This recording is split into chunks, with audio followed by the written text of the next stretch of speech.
Hello, I'm Paul Briley, and you're listening to Off the Comma. I'm a human who cares about supporting other humans. On this podcast, we explore all facets of what it means to feel stuck in life. We talk with people just like us who have found themselves sitting on a comma and not knowing where to go next. We will unpack the experience with them, where they've been stuck, what it feels like, what they experienced, and what they learned. My goal is to inspire you by seeing yourself in others. I believe that when we feel more connected and seen, magic can happen. If you find yourself sitting on a comma in your life, remember, you can also talk to me without a microphone. To explore coaching with me and getting off the comma in your own life, book a call with me at offthecomma.com. In the meantime, let's get into this week's conversation.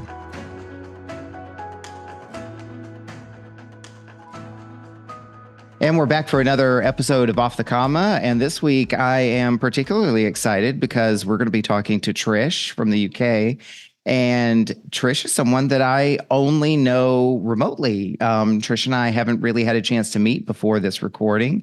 I know of her. She's in a community of coaches and professionals that I'm a part of. And we've interacted in writing and WhatsApp and email and other discussion groups, but never in person. So I'm excited to bring Trish and her story into our community of Off the Comma, beautiful stories about life and overcoming challenges. And I'm also excited to be able to start to get to know Trish for the first time. So I'm going to stop rambling. Trish, I'm going to turn it over to you so we can get started. And why don't you start by telling us, how would you like to be known? And then share whatever you'd like for us to know about you. I like to be known as generous with my time, with my clients, generous with my knowledge. I like to be known as inspirational, one of the big drivers for why I wrote my book. And I also like to be known as resilient, and resilient from the point of view that I was chronically unwell for 32 years. And I'm now happy to say that I've been medication-free for 22 years. So I transformed my health. And I think that is almost a value that I hold dear to myself, that resilience and stepping into the knowledge that the body can heal itself, and then inspiring others to learn how the body can heal itself is what I want to be known for, and that generosity for sharing that information and the energy that comes in that generosity for sharing that information. So I am now a nutrition gut specialist, because for 32 years I was really chronically unwell. I had asthma, anaphylaxis, shingles, and when I peaked at 12 anaphylactic episodes in 1 year, I knew that something had to change. I intuitively found my way to a nutritionist, and working with a nutritionist over a period of 6 weeks, I completely transformed my health with her help. And prior to that, I would never have put my respiratory challenges and my asthma down to gut health. I was diagnosed with candida, Lyme's disease, and a hookworm, as well as a range of flukes and spores. And I would never have put the connection down to gut health, that my respiratory challenges were being driven by a compromised gut. So that is why I'm a gut specialist, and that is why I'm so passionate about sharing this knowledge and knowing that the human spirit is really resilient in terms of wanting to find a solution to heal. So yeah, that's what I like to be inspiring, particularly other women who may have been told that they'd have to be on medication for the rest of their life, or that they would have to settle for being unwell, because I am proof that that can be not the case. Wow. So what I'm hearing is, and especially as you talk about, describing yourself as resilient and generous, is, all of this that you've experienced in your past and all of this that you've had to overcome then ended up kind of turning into the thing that propelled you forward and not only moved you forward in your life, but in such a way that you find yourself wanting to share that with others. Yeah, absolutely. I think that I've been given the gift of healing and improved digestion and balanced my own hormones and created the right environment for my body to heal. And I really am passionate about sharing that with others. So yeah, I'm so generous with my time, with my clients, because I just know the power of when you create that environment where the body will heal. It is amazing what can happen. Well, and it sounds like there's lots to share, especially as we dig into, kind of your story about overcoming challenges, being stuck and getting unstuck. So I'm looking forward to hearing your story. And like I kind of already alluded to, and like with any guest, we don't pre-screen or we don't talk about your story in advance. So I'm excited to hear what unfolds. And before we get started, I'd love to ask you the same question that I ask all my guests, which is, as you think about the time we have ahead, the next 40, 45 minutes or so, what would be your intention for yourself for this conversation? To step into my power and to be able to share with honesty and maybe even a little bit of vulnerability about how it's a real work in progress with getting unstuck from where I am, where I found myself in the last few years. So yeah, just being brave about sharing this story. Okay. So bravery, vulnerability, and stepping into your power. I love that. And my intention is to support you in that intention and hold the space for you to be able to share your stories with us today. And then hopefully, and that's a bold hope, right? Like I don't think that's just a wish. I really believe that in doing this and in sharing your story today, you're going to connect with people out there who are going to be able to see a little bit of themselves in your story. It's going to make them feel a little bit less alone, a little bit more connected, and in the best case, inspired and empowered to do something that they've been wanting to do. And at the very least, that in feeling connected, all of us feeling connected through these stories, we treat ourselves and we treat someone else in our lives a little bit lighter that day. So that's what I want to help you create today. Thank you. Let's get started. Let's jump in with the first question. As you know, I always ask the same 5 questions with every guest. So the first one is, Trish, where have you found yourself sitting on a comma in your life? Wow, this took a lot of thinking about because there's so many examples. But one of the most recent and the most challenging really happened in writing my book, which took me 7 years, which seems like a crazy long time to craft a book. But I sort of realize why now, because I think, like so many of us, to experience such significant setbacks in the global pandemic and to have so many freedoms taken away from us, I felt really so stuck, so much so that I had to remove that word from my vocabulary. I had to stop saying it. I had to really dig deep and say, I am not stuck and I'm not homesick because I wasn't sick. Now, you may have noticed I'm a hint of an accent in my voice. I'm not English, I'm Australian. Mm-hmm. And prior to the global pandemic, we were spending 6 months in Australia and 6 months in England, traveling around, sharing juices as medicine. So I had a mobile fresh pressed juice bar. And my husband, who is a performer, he's a professional clown. And our 2 kids had this amazing dream life of traveling the world, traveling between summer in the UK, festivals and events like big festivals like Glastonbury and WOMAD and Boomtown, all these big music festivals, and then going to Australia and doing the same thing for 6 months, spending summer out there doing great festivals, keeping people healthy, making people laugh. And it was an absolute dream life. And a friend of ours stood up at a wedding and said, juicing, clowning, speaking, traveling, there's got to be a better way to make a living. And we're like, well, no, not really. Not according to us. It was a pretty crazy dream. Yeah, I was going to say, it sounds like a pretty cool way to make a living to myself, and I'm sure a lot of people, right? Yeah, and 2 kids along the way. You know, one of my younger son was born in the middle of the Edinburgh Fringe, and my eldest son was born in Newcastle in Australia. And so they went to school in both countries, and we did a lot of homeschooling. And in March 2020, that all completely disappeared. You know, it was from one sort of festival cancelling to 10 days later, the whole season being cancelled. Mm-hmm. And our dream life that we'd spent so long creating had disappeared in a heartbeat.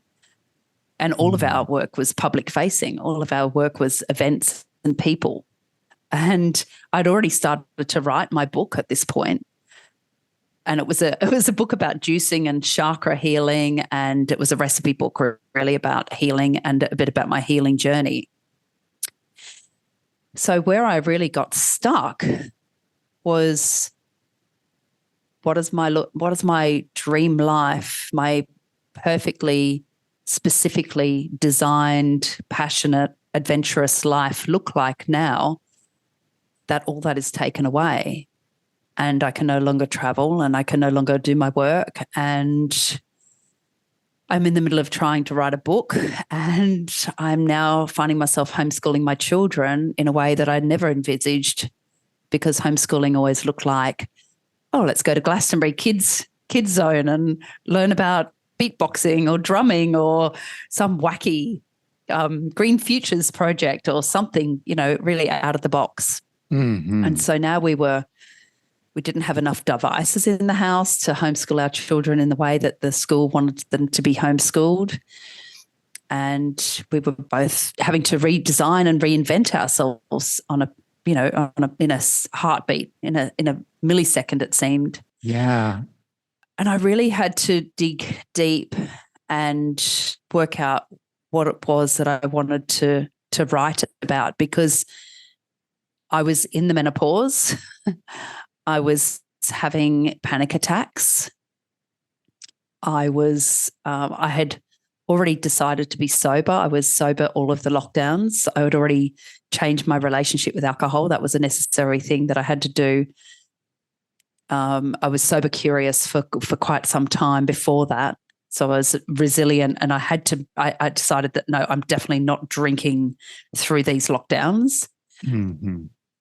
Working out what that was going to look like. There was so many struggles at that point, and I had signed this really big contract with my publishers, who turned out to be sharks, who turned out to be very dishonest, and basically took all of that money from me. So having lost the career, lost the businesses, lost the audience, lost our livelihood, I'd also paid $12,000 for this marketing, for this publishing package to a publishing house that was dishonest. And when I first saw the first cut of my manuscript, which I was really struggling to write in the lockdown, going through the menopause, homeschooling the children, trying to keep my marriage alive, I saw that first manuscript, and it was awful. It was so bad. My, at the time, 8-year-old son could have done a better job.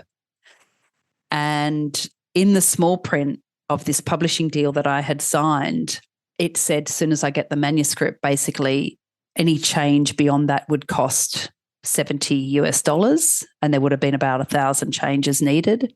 And that once I got my first edition of my manuscript, I wouldn't be able to get a refund.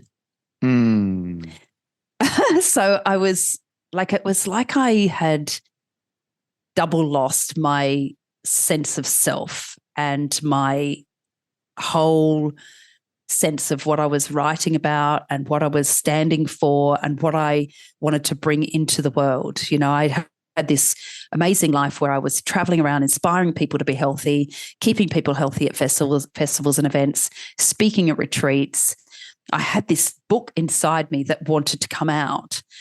And it was just like everywhere I turned, there was these big obstacles.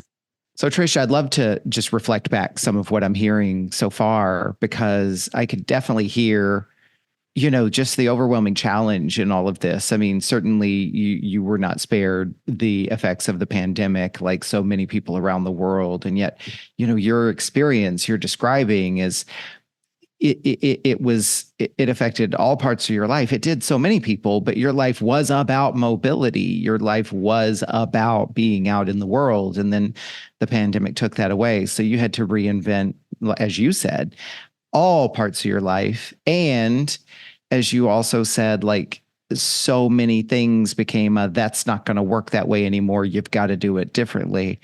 And the thing that you were kind of holding on to as, ooh, this is going to be a thing that will be something that I can do and produce and enjoy this book.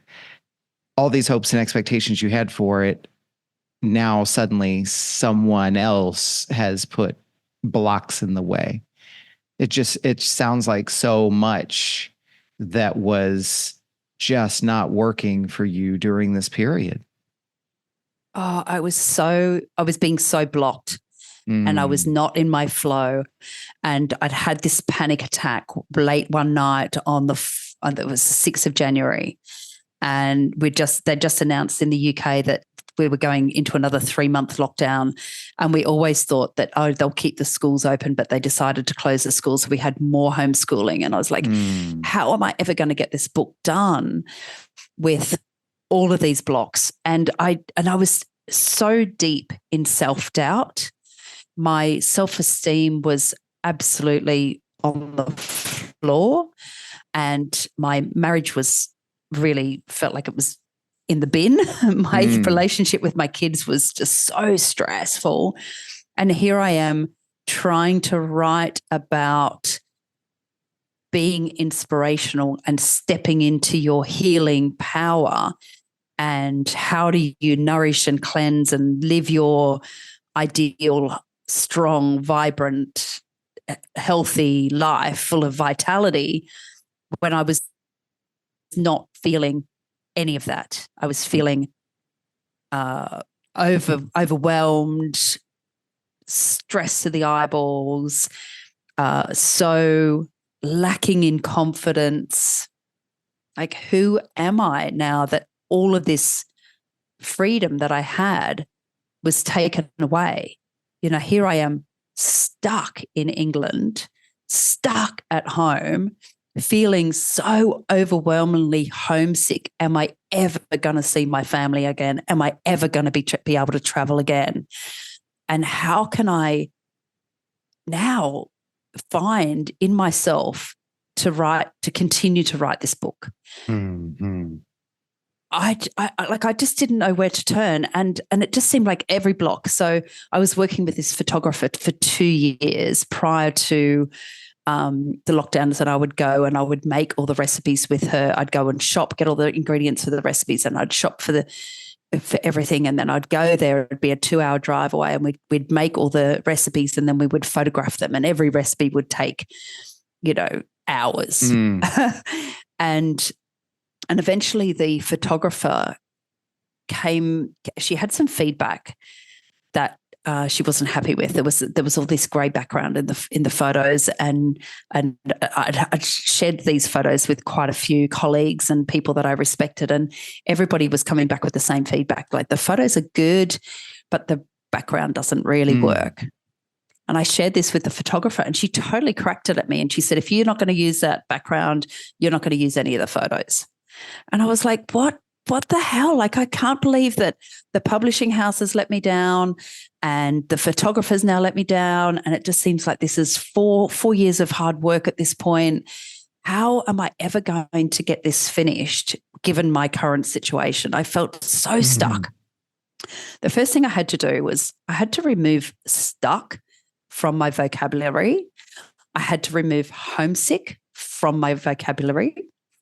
And I remember this pivotal point where I did this meditation with the help of an EFT practitioner So I was doing all this tapping, like I'm feeling so overwhelmed and anxious. And even though I'm feeling overwhelmed and anxious and hopeless and my self-esteem's in the toilet, and even though tapping away. And I reached this point where I was able to visualize myself in this really rocky boat. And in the boat, I was there on my own in these fierce seas, and the water's flying everywhere, and I've got no navigation, and there's storms coming, and such tumultuous, really rocky situation. And I pictured this little image of what came to me was a combination of a leprechaun and Mother Teresa. Mm-hmm. And it was this tiny little leprechaun figure sitting in the boat with me that had the face of Mother Teresa. And all I had to do was all of a sudden step out of the boat, and the water's calmed, and I was in shallow water, and there on the beach was all these people there to help me. And I could see all of these people, like social media people, fans, clients, all there cheering me on, going, no, come on, you can do it, you can do it, you can do it. And all of a sudden, from that point, I joined the Independent Alliance for Authors. And it turned out that the publishing house that I had spent all this money with had a very high, like the highest advisory warning of any publishing house for really do not work with these people. So I felt like a bit of an idiot, but I also felt that I'm not the only sucker in the world that's fallen for these people. But also what that enabled me to do was very quickly find reputable people that could help me with my manuscript, with my typesetting, with my indexing, with my photos, with my boom, boom, boom, boom, boom. And all of a sudden it really came together so quickly.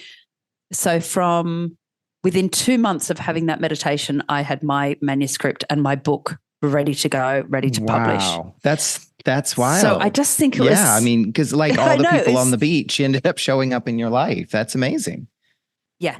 Yeah. And interestingly, the feeling that I had when I got out of that boat and I looked at all these people on the beach was that same feeling that 3 months later I had at my book launch, where I could see all of these people supporting me and all of these people going, no, you are inspirational, and you are, being so generous with your time, and we're here to help you, and you are really resilient, and digging deep that my story was important. My story, even though I was struggling with self-esteem, even though I was struggling with such self-doubt and struggling with my confidence and yes, having to redesign my life, it's like, no, I can do this. I can do hard things. And it was amazing how quickly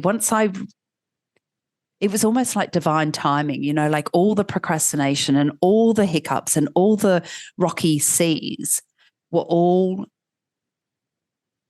had to happen in that time, because there was just something much bigger, much more profound in the divine timing of when it all came together. Does that make sense? Yeah, I mean, I think it does, or at least to me, as I understand the story, and I just hear again, like I hear so often, like just this monumental, series of challenges and struggles and so forth, and then meanwhile you're moving forward in the ways that you know how and as best as you can, and yet the challenges are mounting, but then there's something that kind of breaks and things start to move and shift. And for some people, it moves a little bit slowly. For some people, it moves quickly. You said you kind of came to this point where everything was feeling like it's just so constrictive. And then things started to open up. And then 2 months later, you really had a lot of movement. I guess what I would ask you, Trish, and it's the second question and a question, right? Is it feels like you've already answered the question, what did all this create for you? But I would invite you to add to that. And what do you think the shift was? What was the difference between where you were and then suddenly 2 months later? You were starting to describe it a little bit, but what do you think changed? My self-belief and asking for help. And there was a divine timing in that realizing that in the support that I'd given so many other people over a period of time, that it was okay to ask for help, and it was okay to be vulnerable in that moment to say, I don't know what to do. I stood up at a networking meeting, in one of the few in-person networking meetings we had between lockdowns. And I was in tears, just saying, I just don't know what to do. Like, I feel like I need a lawyer. I've been ripped off by this publishing company. I feel completely out of my depth. I want to get this story written. I feel like I'm worthy of getting it written, but I just don't know what to do now. I really feel like giving up, but I just know that I don't want to give up. And it was from that the lady that I was sitting next to actually had a connection with an author, and she had then connected me with the Independent Alliance. And then they had said, I'm sorry, but the publishing house has got a really high advisory warning, but this is what might be able to help you right now. Here's a directory of people that have been vetted that are really good, that could help you. And it turns out the typesetter that I chose is a lady that lives really close to me. And, it came together so quickly when I just sort of, I think that meditation that I had there was something divine in that was realizing that, no, this is worth doing, and it's worth continuing to do this work, and it's worth finding another way. Well, and I hear this a lot, and I certainly have experienced it for myself. I can only speak about my own experiences, but what I love about these stories is a lot of times, because we're telling it retrospectively, you're telling your story retrospectively. It's like, oh, it's centered around the meditation. I'd love to zoom out just a little bit and tell us about what's the context. So you had the meditation, that's where the shift happened, but there's also context around outside that meditation. Where were you? What was going on for you? What brought you to the meditation? A desire to not give up, a desire to find someone who could help me. Connecting with an EFT practitioner. I was in my home. So we were back on Zoom, we were back in a lockdown, and I was in my home, and I just felt like I just can't give up on this dream. So I found an EFT practitioner, and I had this vision of still wanting to get this book out there, that this story was important. So we did some tapping, and I had a couple of sessions with her, and then it was like, well, what I'm really stuck about is this book. Like, I'm procrastinating the hell out of it. Like, I need to get it out there, but I need to find another way. So it's sort of like being open to another way. Let me reflect something. And then, and with my reflections always, if I say something, it's like, no, that's not what it was. Correct me. This is just kind of what I think I heard. But what I'm hearing is, okay, the meditation was a significant turning point, but really what was happening kind of around that and leading you to it was it didn't sound like you had found any answers yet, or at least the answers that felt like they were going to move you where you needed to, but you weren't giving up. You still had your vision. I'm looking at my notes here for the voice changes. You were still moving forward regardless of the struggle or how you felt. Like I wrote, you kept going, and you were still reaching out for connection. So it sounds like what I think I'm hearing is you didn't know that you were going to find the EFT person and have a meditation that was going to make a significant difference, right? You were still looking for the things, holding on to the vision, and taking one step at a time. And it just so happened that the next thing ended up becoming the thing to start moving things in a different direction for you. So what I think I'm hearing, and you tell me otherwise, is it sounds like there wasn't some magic revelation. It was you doing the things to keep moving forward and trusting well, you didn't say trusting the process, but moving yourself forward and trying new things and holding on to the vision. And you didn't know what was going to be, but it did find you.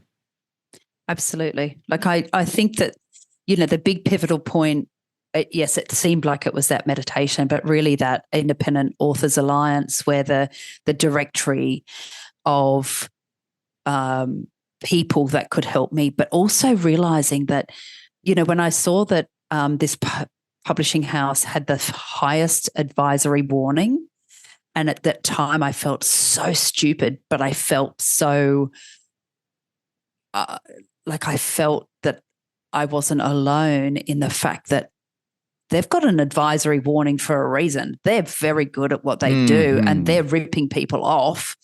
And that I didn't feel so stupid. Like I did, like it was such a weird feeling that I felt so dumb. And I'm like, oh, my old story of I'm not worthy. I'm so crap at this. This is like, I don't know what I'm doing, blah, blah, blah.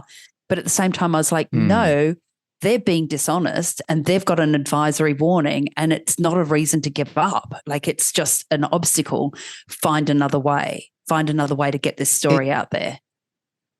It's amazing what changes, right? Because I'm sitting there thinking, like, what came up was, this isn't me. Yeah. It wasn't me. It wasn't my fault. And how quickly getting that extra data that shines the light on another side of the story that's the opposite of what you were telling yourself, how quickly it can change the story for us.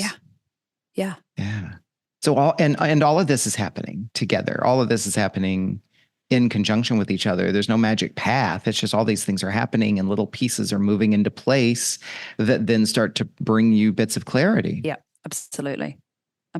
And then thinking, well, the time in lockdown, and staying in one place and having that time to do that, because it might have actually taken so much longer if I was still doing 6 months. And, you look back on that time and think, well, perhaps it was a bit of a gift in that staying in one place and having that experience. And now I know that process, and, you've got to find the light in that experience. But yeah, you think, oh goodness, I did feel, like I was so gripped by self-doubt at the time that I really had to think, well, actually I can do hard things, and this is just because it's just an unknown. I've never done this before, and I can just find a better way. I can find people that can help me with this. Mm-hmm.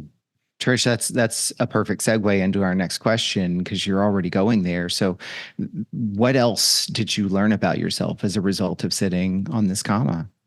That the story around my self-confidence and my self-esteem is just a story that comes from, so my being chronically unwell for 32 years is also wrapped up in that story, that not being able to breathe, not having space, not feeling good enough, feeling too unwell is a really old story of mine. And it's part of the unraveling of that story. It's just a story, and that story still holds a lot of strength for me.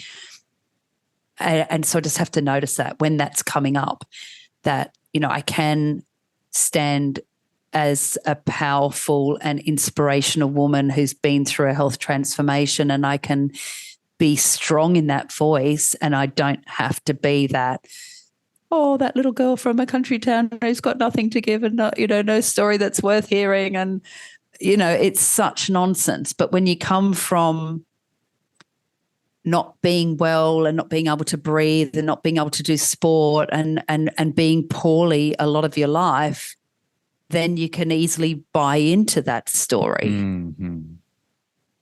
But it's still just a story. And so we can create new stories. We can, but it's still a pathway in the brain as well. So sometimes that still shows up and it's like, oh, okay, she's back again. Okay, honor that side of me, but that's not really true because I've got all this social proof that I am resilient and I'm inspirational and I've done really hard things and I've done a whole series of really hard things.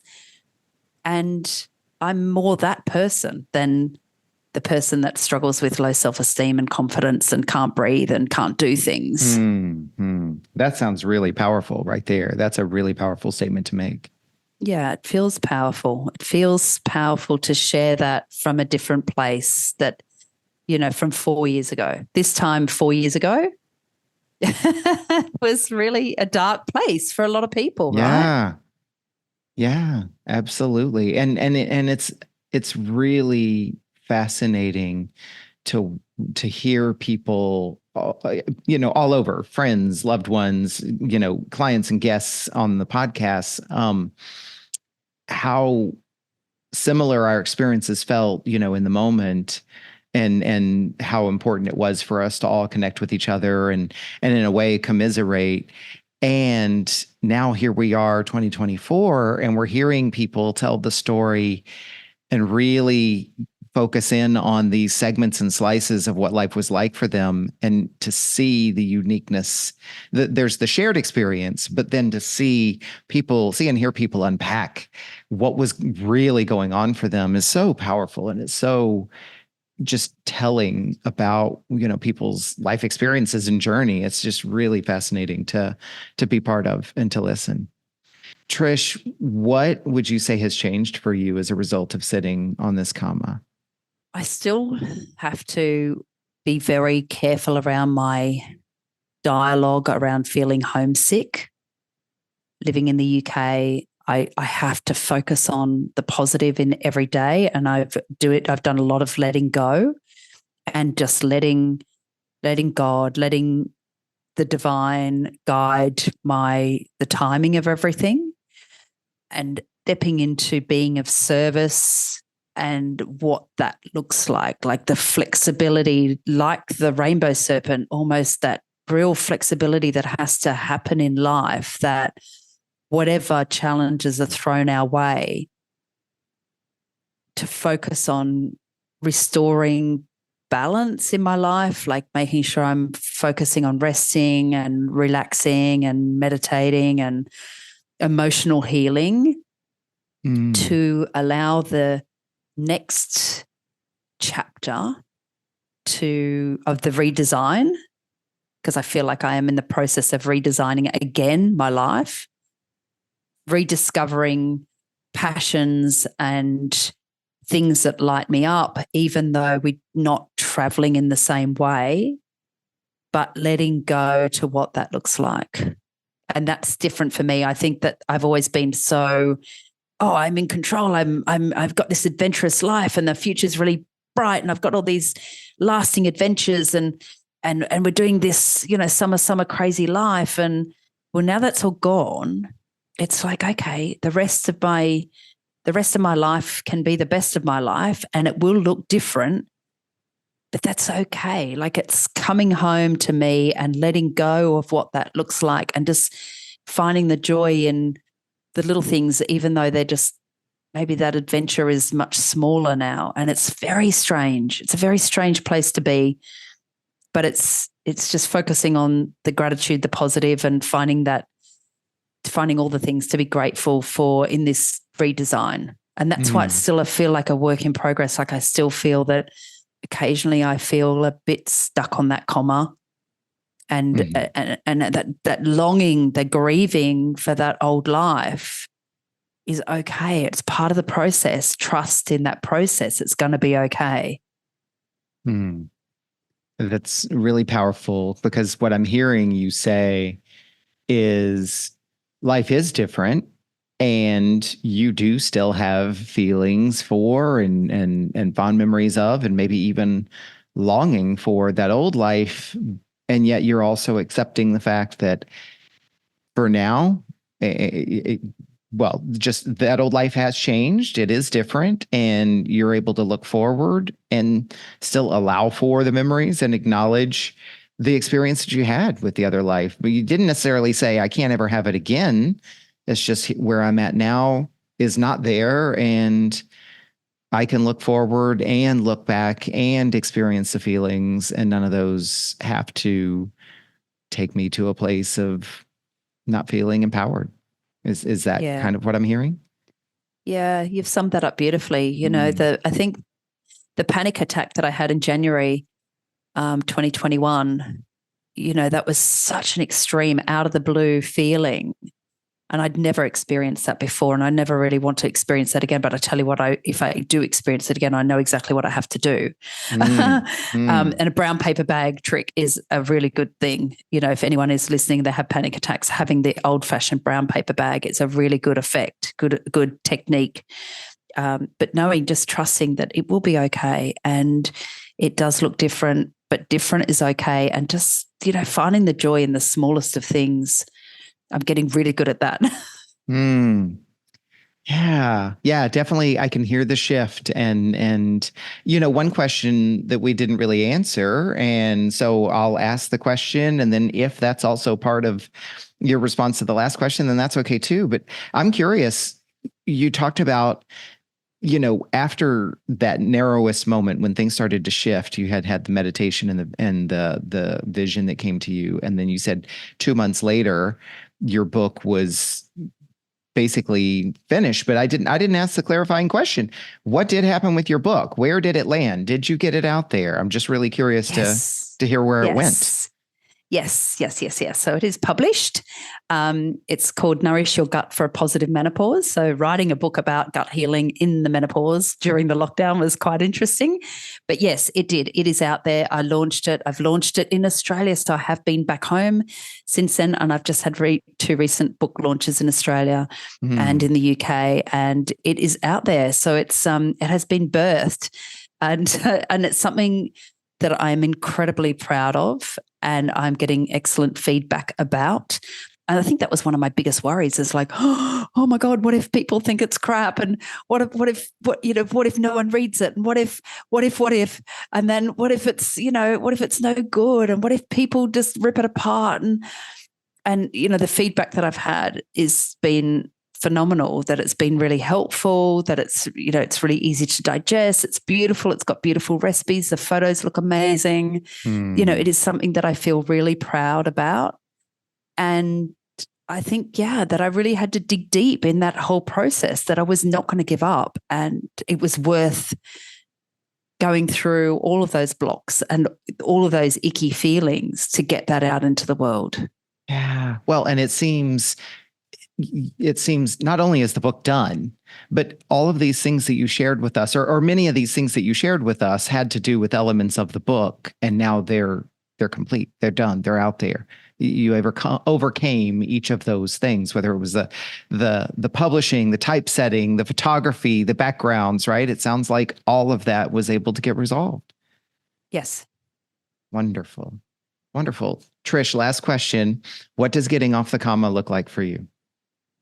Letting go, letting God, letting, higher power, just letting go to divine timing, to purpose, to, I think I always had such a fixed vision of what my purpose was, like my passion. My business was my passion. It was my purpose. And now it's like, okay, maybe that's going to be looking very different, but I'm open to what being of service looks like, and who and to who and how, but just letting go of that, letting go of, I'm not in control of that anymore.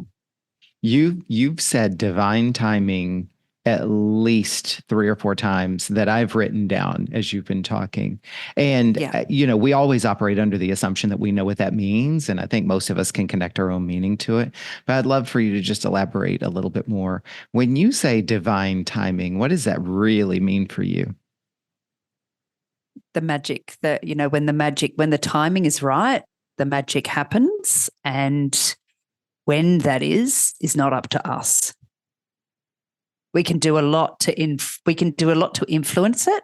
It doesn't mean we just sit back on our laurels and do nothing, but it does mean that, we have, with all the best intentions, sometimes things don't go to plan, or they're not in the timescale that we expect. And, I never imagined that embarking on writing a book was going to take me 7 years. And they were 7 hard years. But in that time, I ran my programs. I ran my programs in my kitchen. I ran them in retreats. I ran them online. I ran them in person. And I know that they work. And I think that there's a divinity in itself that, that all had to happen. in the sort of weird order that it happened. Yeah. Well, and in that, what I'm hearing, this is my assumption, but I'm also hearing elements of patience and trust and just keep doing it in the absence of knowing. Yeah. That sounds so powerful. And it just fascinates me too, because you talk about divine timing and letting go and letting things happen. And that's one of the things that I really enjoy about being able to do this work on this podcast is I don't contrive or construct or try to control things. Like the stories are always your stories, but even in terms of how and when the stories show up on the podcast. So for example, today we're going to be airing Julie's episode, and Julie's story is about a book, is about writing a book, right? And here you are also with a story about writing a book. And then tomorrow I'm recording with Janie, and the three of you are all over in the UK. And like, a listener listening to the podcast would say, well, why did he have three UK folks in a row? Or why were there four guys in a row? Or why are there two book stories in a row? And it's never by design. I never do it that way. I literally will, I'm always out talking to people. I've been hounding you, right? About being on the podcast. And yeah. And when they show up, I record. And if they're next in sequence, they're next in sequence. So I think I've had one person who said, hey, can we save it for when I want it to air near my birthday, right? Or when I get back from a vacation so I can post. But literally, y'all are all showing up when you show up, how you show up, and then you find your spot. So I don't know what it means. And for all I know, it could be a message to me. Maybe you all are telling me it's time for me to write my own damn book, but I don't know. But this is also like, we can put our own meaning on things. And sometimes they didn't have meaning. And sometimes we assume things didn't have meaning when they actually did. Right. And it's a synchronicity, right? So, you're having Janie on tomorrow. So my gut healing program won Janie's award in 2020. So there's, look, and when I was, I think that was what the biggest wheel spinning thing for me was that everything seemed out of synchronicity, because I've always lived my life in that magic, in that flow, in that adventurous synchronicity of life and the rich tapestry of people that we meet. And it's all amazing, And then that's where it felt like so icky to be out of that synchronicity, out of that flow. And it was just like, oh, yeah, well, maybe it was just a publishing house that was really out of integrity and they ripped me off, that there was that icky feeling, so that synchronicity of life is the magic, isn't it? And being in that flow and letting that go and letting all those synchronicity sort of feelings happen is magical. Yeah, absolutely. I love it. And I'm so appreciative of you sharing your story today. Before we get into how people can find you, Trish, as you look back on the conversation we've had and what you've shared with us, what would you acknowledge yourself for? Being brave, being resilient, just being courageous, I think, to push on through all the obstacles. I think, I'm proud of myself for doing that. Mm-hmm. Well, and we can definitely see how you have done that. And even just being here to share the story today, I would definitely acknowledge you for that. Very brave of you to share this with us. So thank you. Trish, where can people find you? We're going to put the information in the show notes with links, but if people want to learn more about you, talk to you about your story, or best case scenario, if they're interested in your book and your programs, where can people find you? Probably the best place is my website. I share a bit about my story, about my transformational health journey on there, on TrishTucker-May.com, and across socials. I love sharing stuff, particularly on social media, Facebook particularly. I share a lot of good recipes there as well. So I'm always sharing some crazy juice recipe or smoothie recipe there as well. So be sure to look me up. Wonderful. Wonderful. And we'll have that in the show notes. And before we let you go, the last thing I do this with all of my guests because I feel like it's really important. It's not only part of your story, but it's part of what we stand for here, which is lifting people up and giving people voices, or rather letting people have a space to use their voices, I should say. And I call it acknowledgments. And so, as you think about your circle and your life, who in your life would you like to acknowledge, give a voice to, boost, promote? That could be causes, organizations, it could be creators, individuals. Who would you like to acknowledge today? Well, particularly Janie Lee Grace, and that's so synchronicitous that she's on tomorrow. So Janie runs the Sober Club here in the UK, and I've been sober curious now for 9 years, and I came across Janie's work Imperfectly Natural 5 years ago, and really started to listen to her podcast, The Sober for Life, and it's been very helpful to me in my journey with my self-esteem, my confidence to remain sober. Janie Lee Grace from Imperfectly Natural is the person that I really would like to give a shout out today. Wonderful. And we'll have her links and description in the show notes. And we'll get to hear from her very soon as well. So, Trish, thank you so much. I so appreciate you being able to come on and sharing your story with us. And I look forward to talking to you more. Have a wonderful rest of your weekend. Thank you so much for having me on. I've really enjoyed it. What an honor and a privilege it is for me to witness these powerful stories. I hope you feel the same way too. I invite you to think about what you learned from this conversation. What stood out for you? What challenged you? What inspired you? And I encourage you to write it down in some form of journaling and reflection. It can be magical to set aside your expectations and just let the thoughts flow out of your head and onto paper, and surprises can reveal themselves to you. And if you do discover something you'd like to unpack further, book a call with me and let's talk about it. My links are in the show notes. Meanwhile, be sure to like this episode and follow the podcast here on this platform. Also, follow me on social media at Off the Comma. Interact with the posts, share what you learned from each episode, or just share your thoughts about the topic in general. And check out my website for workshops, events, and updates. If you were moved by today's conversation, pass it along to someone you care about. Thank you for listening to this episode of Off the Comma. As always, keep noticing and keep listening.